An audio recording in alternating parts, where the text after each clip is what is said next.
concrete plants are one of the most scalable and profitable accounts you can land in fleet washing. The guys are out washing the belly dumps, and not only do we wash the belly dumps, but we have 3, 4, 5, 6, 7 units, and then we have a fleet of 30 concrete mixers, which are on this side, on the left side. These are all ready to get washed. This account is programmed on a bi-weekly wash maintenance schedule throughout the year, which allows our crews to move fast and stay efficient. On average, our team spend about 20 minutes per truck and trailer combo, and closer to 30 minutes when they come in extra muddy. Once this crew finishes up the combos and the water trucks, they'll wrap things up here and head over to their second stop of the day. Later this evening, another crew will be arriving around 7 p.m. and I'll bring you guys along with us so you can see exactly how we wash concrete trucks. Stay tuned, you're about to learn how easy it is to wash these things. Before we get to washing the concrete mixer for you guys and showing you how we do it, I want to show you a quick overview of the other pieces of equipment that are up for grabs if you end up landing one of these concrete plants. So behind me, I got a water truck. They have plenty of these. Not only do they have water truck, but like I mentioned earlier, they also have concrete trucks. And let's head over there to show you a couple more pieces of equipment. Once you get your foot in the door in these types of fleets at a concrete plant, not only will you be washing their fleets, but guess what? You also get to wash their silos. We wash these typically every year to 2 years, and they pay top dollar, guys. Now let's go over to another piece of equipment that you're also going to be washing if you end up landing one of these deals. Another piece of equipment that you're going to end up washing for these concrete plants are the pneumatic trailers behind me. These guys get a lot of cement dust on the sides, so you do have to foam these with the concrete dissolver that we're going to talk about in a little bit. Let's move to the next piece of equipment. These guys are also washing their heavy equipment and take good care of it, and they pay top dollar for this as well. So let's get to washing. Let's move along. If you want to learn more about the fleet washing industry and haven't checked this out, be sure to check out the Wash Game Fleet Washing Network that's hosted on School. We have an on-demand classroom and a community of fleet washers that can help you level up. All right, Wash Game, before we get to the fun part of actually washing the concrete mixer for you guys, I'm going to share our actual setup. And then after this, I'm going to share a couple of best practices with you guys before. Let's go. All right, guys. So today we're going to be needing a turbo nozzle and your standard pressure wash gun with a standard lance. You're also going to be needing a two-step gun, whether it be a two-step gun, downstream injection. You can also do high pressure system box. It doesn't really matter, but you will be needing the two-step process as well to get these cleaned up. For those of you who don't know what a turbo nozzle is, look it up. And these are badass because they apply it at a high pressure, high volume, and this is going to help knock down all the concrete. So check it out. Essentially, it makes your life easier when knocking down concrete. I don't recommend these for standard fleet. This is just for the back part of the actual truck. All right. So today we're running 2 GX630s with AR pumps, 8 gallon a minute. Let's get it.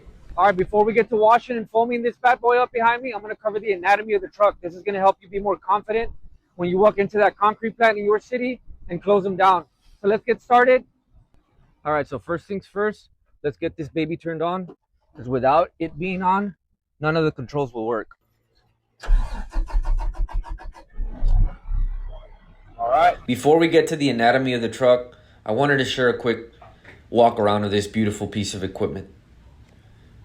There are over 70,000 mixers in the US alone and thousands of concrete plants. Guys, this is a gold mine, and most washers never realize this. So pay close attention and let's get to it. Step number 1, always pay special attention to the areas where the concrete actually builds up. You'll find that you don't always need to foam the entire truck if your maintenance game is tight. There's no point in foaming the whole drum if it only has a light film of concrete on it. Most of the time, a solid 2-step wash will take care of that by itself. Save your foam for the heavy spots where the concrete really builds up. That way, you're not wasting chemical, you're controlling your costs, and you're keeping your washes more profitable. Step number 2, always wash multiple trucks at the same time. Concrete cooler dissolver needs a minimum of 20 minutes idle time to really break down the concrete buildup. So here's the play. We're going to foam 3 trucks back to back non-stop. That should take you about 20 minutes total. Make sure every inch of concrete is covered. When you finish the 3rd truck, you want to circle back to the first one and only hit the spots where the foam is starting to dry. The key is to keep the chemistry active and never let it dry out. Dwell time should run anywhere from 20 to 40 minutes depending on the buildup. The heavier the concrete, the longer you want to wait. If needed, give it a light mist of water to keep it alive. Now here's the business side. Concrete killer isn't cheap, guys. If you can save even a gallon per truck, that's more profit in your pocket. There will be times you need to use more, and that's perfectly fine. Just make sure you factor that into your quote before you take the job. One last thing I want to recommend. If it's really hot outside, it's always better to wash at night. Remember, the key is saving chemical and not letting it dry out on you. Concrete killer works much better when it's not fighting the sun and the heat. That's why when it comes to concrete trucks and even lime trucks, we only wash at night. Cooler temperatures mean your dwell time stretches longer, your chemical stays active, and you end up with a much better result at a lower cost. So we're roughly at minute number 8 since we first started the first truck. Let's go and see how the other truck is doing with the concrete killer dissolver. Check it out, guys. This is the main reason why we only use concrete killer for our concrete trucks. We're finishing up the last truck and the foaming part, and we're soon going to get the pressure wash guns to get started. Before we do start that, check this out. It appears that it's ready, so let's get that turbo nozzle and let's start shooting away. Enjoy the video.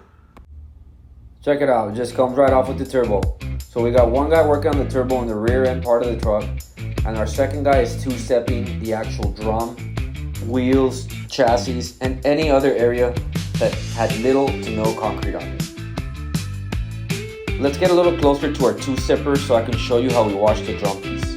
Right now he's applying step number 1, and he's applying it vertically because if we were to apply it horizontally, we'd probably be streaking since the drum is spinning at full throttle right now.